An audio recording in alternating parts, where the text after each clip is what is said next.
Kerala state amateur kick boxing association വാക്കോ India കേരളയുടെ 6ാമത് Kerala state amateur kick boxing championship കോട്ടയത്ത് നടന്നു. നാഗമ്പടം രാജീവ് ഗാന്ധി ഇൻഡോർ സ്റ്റേഡിയത്തിൽ നടന്ന ചാമ്പ്യൻഷിപ്പിൽ സംസ്ഥാനത്തെ 11 ജില്ലകളിൽ നിന്ന് 550 വിദ്യാർത്ഥികൾ പങ്കെടുത്തു. 7 മുതൽ 15 വയസ്സ് വരെയുള്ള കുട്ടികൾ മത്സരത്തിന്റെ ഭാഗമായി. ഈ മത്സരത്തിൽ പങ്കെടുത്ത് വിജയിക്കുന്ന മത്സരാർത്ഥികൾക്ക് മാത്രമേ വാക്കോ ഇന്ത്യ കിക്ക് ബോക്സിംഗ് ഫെഡറേഷന്റെ നാഷണൽ ചാമ്പ്യൻഷിപ്പിനും ഇന്റർ യൂണിവേഴ്സിറ്റി ബോക്സിംഗ് മത്സരങ്ങൾക്കും വാക്കോ സംഘടിപ്പിക്കുന്ന വിവിധ അന്തർദേശീയ മത്സരങ്ങളിലും പങ്കെടുക്കാൻ അവസരം ലഭിക്കൂ. കോട്ടയം ജില്ല ആദ്യമായാണ് സ്റ്റേറ്റ് ലെവൽ ബോക്സിംഗ് ചാമ്പ്യൻഷിപ്പിന് വേദിയാകുന്നത്. തൃശൂർ, വയനാട്, കാസർഗോഡ് ജില്ലകൾക്ക് അസോസിയേഷന്റെ അംഗത്വമില്ലാത്തതിനാൽ മത്സരങ്ങളിൽ പങ്കെടുക്കാൻ സാധിച്ചില്ലെന്ന് മുഖ്യ സംഘാടകനും റഫറിയുമായ വിവേക് AS അറിയിച്ചു.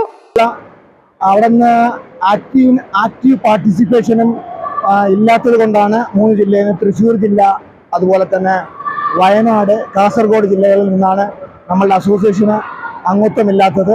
ഒരുപാട് ആൾക്കാർ ചോദിക്കുന്നുണ്ട്, പക്ഷേ ഒരുപാട് ഗെയിമുകളും കാര്യങ്ങളൊക്കെ ചെയ്യുന്ന ആൾക്കാരായതുകൊണ്ട് ഒന്നിൽ മാത്രം ഫോക്കസ് ചെയ്താൽ മതി എന്നുള്ള ഒരു ഇത് വെച്ചിട്ടാണ് നമ്മൾ ഒരു മോട്ടോ, ഒരു വിഷൻ വെച്ചിട്ടാണ് നമ്മൾ പോകുന്നത്. കാരണം എന്ന് പറയുന്നത് കൊണ്ടല്ല, കുട്ടികൾ ഇപ്പോൾ നമ്മളുടെ ഈ ഒരു kick boxing all India inter യൂണിവേഴ്സിറ്റിയിലും അതുപോലെ സ്കൂൾ ഗെയിംസിൽ ഇപ്പോൾ അൺകാറ്റഗറൈസ് ലിസ്റ്റിൽ വന്നിട്ടുണ്ട്. മുന്നിൽ തന്നെ, കൊറോണയ്ക്ക് മുന്നിൽ തന്നെ സ്കൂൾ ഗെയിംസിൽ ഉണ്ടായിരുന്നതാണ്. അതുപോലെ തന്നെ ഓൾ ഇന്ത്യ ഇന്റർ യൂണിവേഴ്സിറ്റിയിലൊക്കെ ഉള്ള ഗെയിമാണ്. ഖേലോ ഇന്ത്യയിലും മിനിസ്ട്രി ഓഫ് യൂത്ത് അഫയേഴ്സിലും ഒക്കെ അംഗീകാരം ഉള്ളതാണ്. അപ്പോൾ കുട്ടികൾക്ക് ഔട്ട്സൈഡ് ഇന്ത്യ ആയിരുന്നാലും നമ്മളുടെ ഇവിടെ ആയിരുന്നാലും ബേസ് മാർക്കും കാര്യങ്ങളൊക്കെ കിട്ടുന്നുണ്ട്.